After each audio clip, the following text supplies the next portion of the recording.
বাঁচতে পারবে না। সে সে কাউকে ছাড়বে না।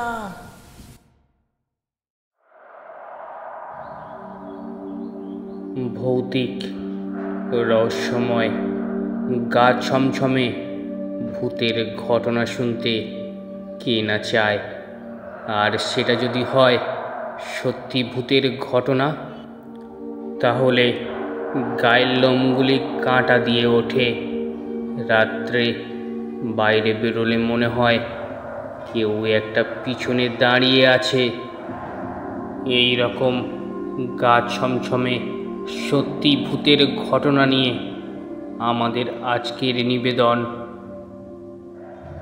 কবরস্থান থেকে একটি লাশ চুরির ঘটনা।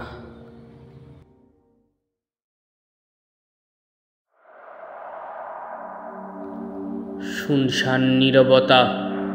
আশেপাশে কোথাও কোথাও শিয়ালের ডাক শোনা যাচ্ছে। রাতের নীরবতা ভেদ করে সেসব ডাক দূর দূরান্তে ছড়িয়ে যাচ্ছে। হয়তোবা এসব ডাক শুনে দূরে কোথাও কোনো বাড়িতে কোনো ছোট্ট শিশুর আর্তনাদ বেরিয়ে আসছে। কিন্তু এগুলোর এত কাছের থেকেও বিন্দুমাত্র ভয় নেই হান্নান শেখের। সে এসেছে পেটের দায়ে। চুরি করে নিয়ে যেতে হবে লাশ। সে লাশকে জায়গা মতো পৌঁছে দিলেই তার পেটের অন্ন মিলবে। এটাই তার পেশা। বহুকাল ধরে সে এটাই করে আসছে। তার সাথে আরও দুজন রয়েছে। এ বিষয়ে তারা প্রত্যেকেই কম বেশি জানে, কিন্তু হান্নানের মতো বিদ্যাটা তাদের অতটা ভালো জানা নেই। তাই তো সে দলের নেতা। এই গোরস্থানটা গ্রামের এক প্রান্তে জঙ্গলের ধারে অবস্থিত।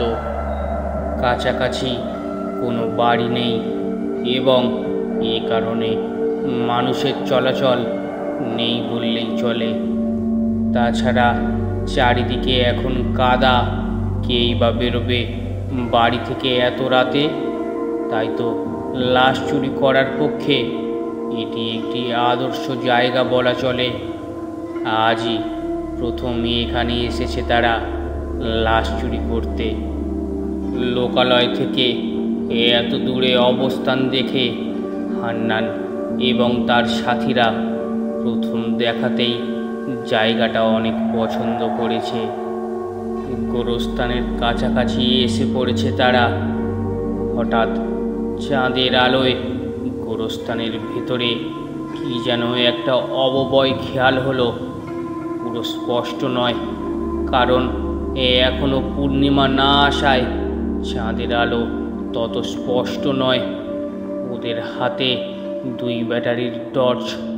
ওরা একটু হকচকিয়ে গেল। অন্য কোনো লাশ চোর আগেই এসে পড়েনি তো? ওরা 3 জন আর গোরস্থানের চোর একা। ওদের মাঝে একজন টর্চের আলো ফেলল অববয়টার দিকে। দেখা গেল একজন মানুষ পেছন ফিরে একটা কবরের সামনে বসে আছে। টর্চের আলো পড়ায়ও তার মাঝে কোনো ভাবান্তর হলো বলে মনে হলো না। এবার হান্নান আর সহ্য করতে না পেরে চিৎকার করে তাকে ডাক দিল, কিন্তু তবুও লোকটা পিছনে ফিরে তাকালো না। হান্নানদের হাতে খুব বেশি সময় নেই, তাই ওরা কোনো জটিল সিদ্ধান্তে না গিয়ে বুঝে নিল এটা একটি পাগল। তবুও তাদের মনে যে ক্ষীণ সন্দেহ হলো না তা বলা যায় না। কিন্তু এত ভাবলে চলবে কি? ওরা গতকাল কবর দেয়া জরিমন মণ্ডলের কবরের কাছে গেল। কুকুরের কামড় খেয়ে মারা গিয়েছিল বেচারা। শেষের দিকে পানিকে প্রচণ্ড ভয় পেত। কেউ জোর করেও পানি খাওয়াতে পারেনি। পানির অভাবেই শেষে মারা গেল। ভাগ্যের পরিহাস বোঝা দায়। সারাদিন বৃষ্টি হয়ে এখন তার কবরেই যেন সব পানি জমা হচ্ছে। ব্যাপারটা ভেবে একটু ছোট্ট নিঃশ্বাস ছাড়ল হান্নান শেখ। শীঘ্রই তারা কবর খুলল এবং ওদের যা কাজ তা করল। পানি ঢুকে যাওয়া নরম মাটি খুঁড়তে খুব বেশি একটা বেগ পেতে হলো না। বাস্তবতার মাঝে ওই পাগলটার দিকে তারা তেমনভাবে মনোযোগ দেওয়ার সুযোগ পায়নি। ওদের উদ্দেশ্য ছিল কাজটা তাড়াতাড়ি কোনো রকম শেষ করে কেটে পড়া। যখন কাজ প্রায় শেষের দিকে এবং লাশকে যখন বস্তায় ভরা হয়ে গিয়েছে, তখন হান্নানের মনে হলো সেই লোকটিকে একটু আরও ভালো করে দেখা দরকার। কে জানে আবার পুলিশের লোক নাকি। আজকাল আবার পুলিশ কত রকম ছদ্মবেশে আসামি ধরার কায়দা করছে। সব কিছু মিলিয়ে একটা ভয় কাজ করলেও কোনো প্রমাণে রেখে যেতে তার আসলে মন চাইল না। সে গিয়ে লোকটিকে আরও কয়েকবার ডাকাডাকি করেও নিজের দিকে ফেরাতে পারল না।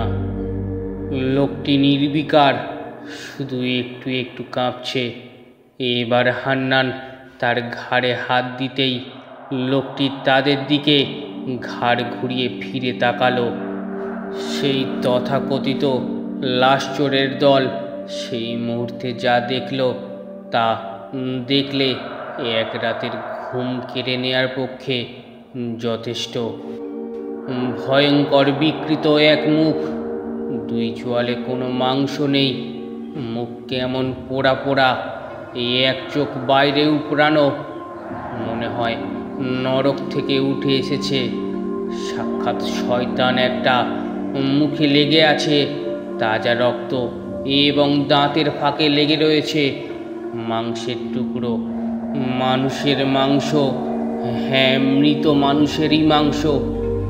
দেখা গেল সে যেখানে বসেছিল তার সামনেই একটি কবরে হালকা গর্ত করা। ছিদ্রটা যে সেই করেছে তার বলার অপেক্ষা রাখে না। হান্নানের দুই সঙ্গীর ছুটে পালাতে খুব একটা সময় লাগলো না, কিন্তু হান্নানের সেই সৌভাগ্য হলো না। হিতাহিত জ্ঞান হারিয়ে দৌড়াতে গিয়ে পাশে রাখা লাশের বস্তাটা তার সাথে ধাক্কা লেগে সেই তাদের খোঁড়া কবরটার মাঝে পড়ে গেল। তার মাথাটা হঠাৎ চিনচিন করে উঠল এবং সে বুঝতে পারল এটাই তার জীবনের সর্বশেষ অনুভূতি। পরদিন সকালে কবরের ভেতর হান্নানের দেহটাকে ছিন্ন ভিন্ন অবস্থায় পাওয়া গেল। দেখে মনে হয় কোনো এক হিংস্র প্রাণী নিজের আক্রোশের সর্বস্ব দিয়ে হান্নানকে নিঃশেষ করেছে। সাথে আরও দুটো কবরের মাটি সরানো, একটি জমিরন মণ্ডলের আর একটি কালু ফকিরের, যে কিনা একসময় এলাকার খুব দাপুটে লোক ছিল। এই দুটি লাশের মাংস খুবলে খুবলে খাওয়া, চারিদিক গন্ধে ভারী হয়ে উঠেছে। আবার নতুন করে কবর দেওয়ার মতো অবস্থা ছিল না লাশগুলোর। শুধু কয়েক টুকরো মাংস ছড়িয়ে ছিটিয়ে ছিল বিভিন্ন জায়গায়। এগুলোকে কিভাবে কবর দেবে? এবং অবাক করা কথা হচ্ছে কঙ্কালগুলো গায়েব। 80-র দশকে হয়ে যাওয়া এই ঘটনা নিয়ে কিছুদিন এই প্রত্যন্ত অঞ্চলের গ্রামটির মানুষের মাঝে অনেক চর্চা চলল, কিন্তু যেমন হয় তেমনি সময়ের মায়ায় ধীরে ধীরে মানুষ ব্যাপারটা ভুলে গেল।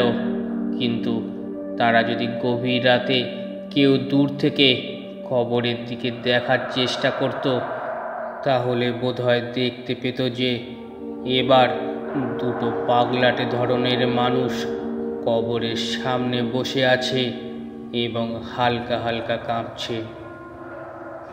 গল্প দুটি কেমন লাগলো অবশ্যই কমেন্ট করে জানান, আর ভালো লাগলে চ্যানেলটি সাবস্ক্রাইব করে নিন। ধন্যবাদ।